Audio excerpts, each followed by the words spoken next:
قیامت میں نیکیوں اور برائیوں کی سزا قرآن کریم میں کتنی بیان کی گئی ہے؟ اگر ایک گناہ کی سزا ایک گناہ کے برابر ہے تو جان بوجھ کر کے روزہ چھوڑنے کے بدلے 60 روزے کا کفارہ کیوں ہے؟ آئے جانتے ہیں آج کے ایپیسوڈ میں۔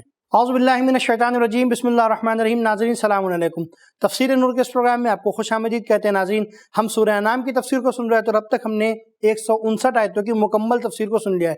آج ہم 2 آیتوں کی تفسیر لے کر کے اور آپ کے سامنے حاضر ہوئے ہیں، آیت نمبر 160 اور آیت نمبر 161۔ آیت نمبر 160 کی تفسیر کو جاننے کے لیے آئیں اس کی تلاوت اور ترجمے کو سنتے ہیں۔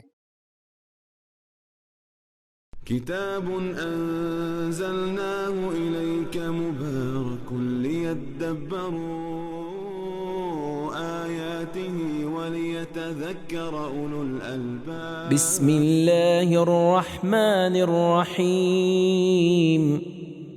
من جاء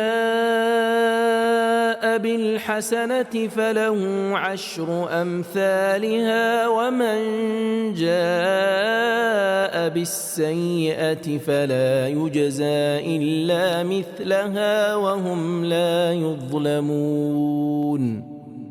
جو شخص بھی کوئی نیک کام کرے گا اسے 10 گنا اجر ملے گا، جو شخص برا کام کرے گا اسے اتنی ہی سزا ملے گی جتنا برا کام کیا تھا، اور ان پر کسی قسم کا ظلم نہیں کیا جائے گا۔ ناظرین، یہ تو تھی آیت نمبر 160 کی تلاوت اور ترجمہ۔ آپ دیکھتے ہیں کہ اس کے اندر نکات کون کون سے پائے جاتے ہیں۔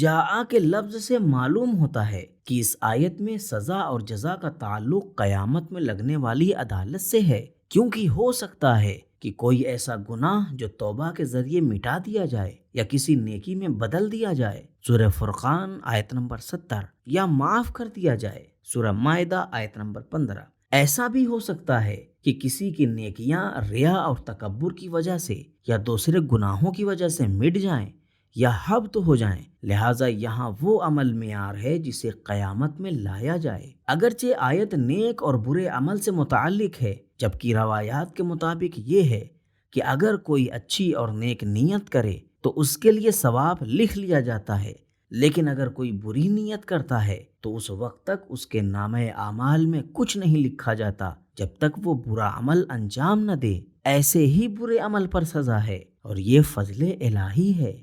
احادیث و روایات میں ہے کہ اگر کوئی 1 مہینے میں 3 دن روزے رکھے تو ایسا ہے کہ جیسے اس نے پورے مہینے روزے رکھا ہے، کیونکہ ہر روزہ 10 روزوں کے برابر حساب کیا جائے گا۔ 10 برابر جزا کا ملنا یہ کم سے کم ہے، کیونکہ کچھ اعمال ایسے ہیں کہ بعض حالات میں بعض افراد کے لیے ان کی جزا 700 برابر تک ہے، بلکہ کہیں تو جزا بے حساب بیان کی گئی ہے۔ پروردگار عالم کی طرف سے دی جانے والی جزا میں سے 1 حصہ اجر کا ہے اور باقی 9 حصے اللہ تعالیٰ کا فضل ہے، سورہ نساء آیت نمبر 173۔ سوال: اگر گناہ کرنے کی سزا اس کے گناہ کے برابر ہے تو پھر 1 روزہ چھوڑنے کی سزا اور کفارہ کیوں 60 روزے رکھنے کا حکم ہے؟ جواب: آیت میں مثل سے مراد عدد کے اعتبار سے نہیں ہے، بلکہ کیفیت اور نسبت کے اعتبار سے ہے۔ ماہ رمضان کے 1 روزے کی اہمیت دوسرے روزوں میں 60 روزے کے برابر ہے، جیسے شب قدر کی اہمیت 1000 ماہ سے بھی زیادہ ہے۔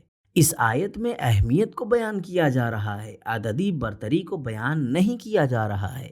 ناظرین، یہ تو تھے اس آیت کے نکات۔ اب دیکھتے ہیں کہ اس کے اندر پیغامات کون کون سے پائے جاتے ہیں۔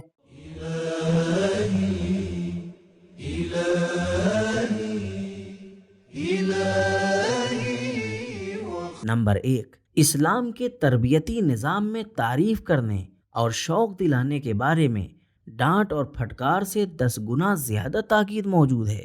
نمبر 2، کئی گنا زیادہ تعریف کرنا ظلم نہیں ہے، لیکن حد سے زیادہ سزا دینا ظلم ہے۔ نمبر 3، اجر دینے میں اللہ تعالیٰ اپنے فضل و کرم کے مطابق عمل کرتا ہے، جبکہ سزا دینے میں عدل کے مطابق عمل کرتا ہے۔ نمبر 4، انسان کا عمل ہر جگہ اور ہمیشہ اس کے ساتھ رہتا ہے، اس کا اثر دائمی ہوتا ہے۔ ناظرین، یہاں پر ہماری آیت نمبر 160 کی تفسیر مکمل ہو جاتی ہے۔ اب آیت نمبر 161 کی تفسیر کو جاننے کے لیے آئیں اس کی تلاوت اور ترجمے کو سنتے ہیں۔ قل إنني هداني ربي إلى صراط مستقيم دينا قيما ملة إبراهيم حنيفا وما كان من المشركين.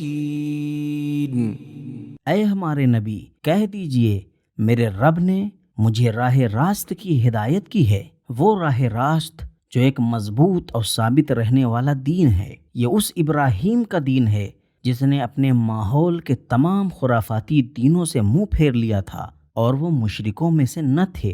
ناظرین یہ تو تھی آیت نمبر 161 کی تلاوت اور ترجمہ. اب دیکھتے ہیں کہ اس کے اندر نکتہ کون سا پایا جاتا ہے.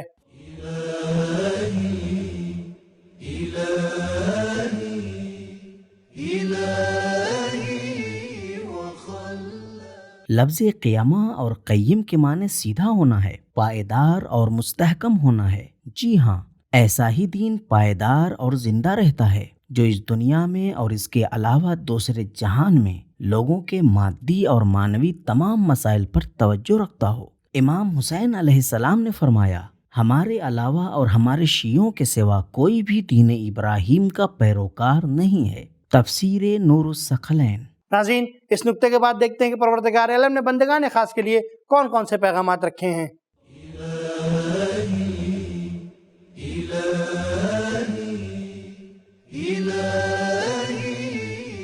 نمبر 1، پیغمبر اکرم صلی اللہ علیہ وآلہ وسلم کے فرامین اور آپ صلی اللہ علیہ وآلہ وسلم کی تعلیمات ذاتی اور شخصی نہیں بلکہ عین وحی الہی ہیں جنہیں لوگوں تک پہنچانا اور اعلان کرنا ضروری تھا. نمبر 2، سیدھا راستہ مصطفوی راستہ ہے.